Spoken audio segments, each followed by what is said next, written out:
Hi everyone. So since you're all so curious about how I make my flowers, I figured I'd show you. Hi. So this is the clay I work with. It's super light and fluffy.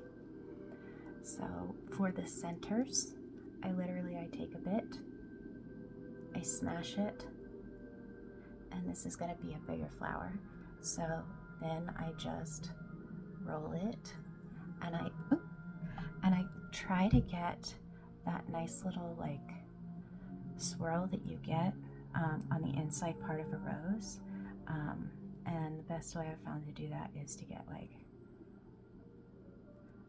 just a strip and then start to roll it. And if you don't get a good little spin on the first try, then you just smash it and try again. But that one wasn't too bad. So then this gets set aside to dry. And see, there's even a lot of excess. Okay, so that's the center, and that'll take like maybe 15 minutes to dry because of how thin the clay is and how little I use. And then for the petals, you can see some down here that I've made.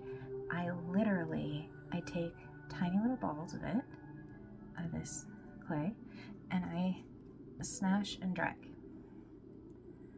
And I smash and I drag.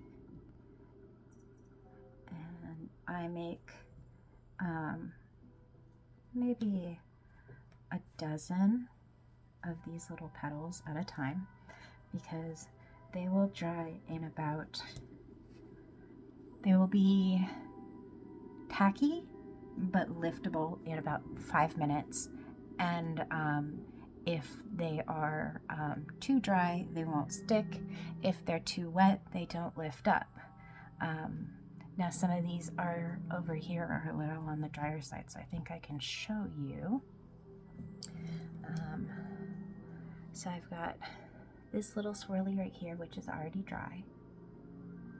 And now I'm gonna take one of these petals, which is mostly dry but not completely dry, and you can see they're kind of all floppy, and I start at the place where the other petal is sort of stopping, and I will literally ripple the petal as I curl it around, and it'll stick because it's not quite dry yet.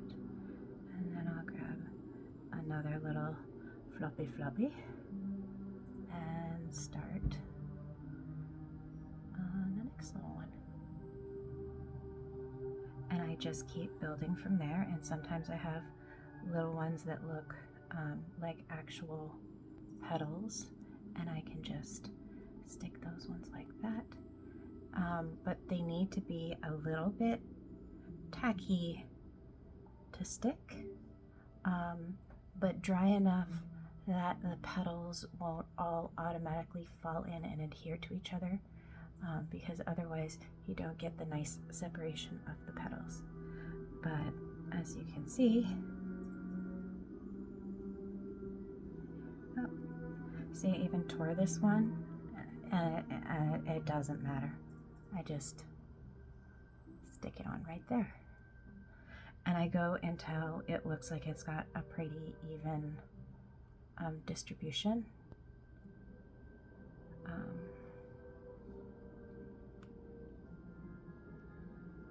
And then once it's dry, in about 10 minutes, I can start painting it. And then I typically do multiple layers of paint in various colors, and then I will let each one dry separately. So the painting takes the longest part because I usually use about 4 colors, and so it's about an hour to paint it. So but there you go. That's how I make the flowers. I made that little guy in under 5 minutes.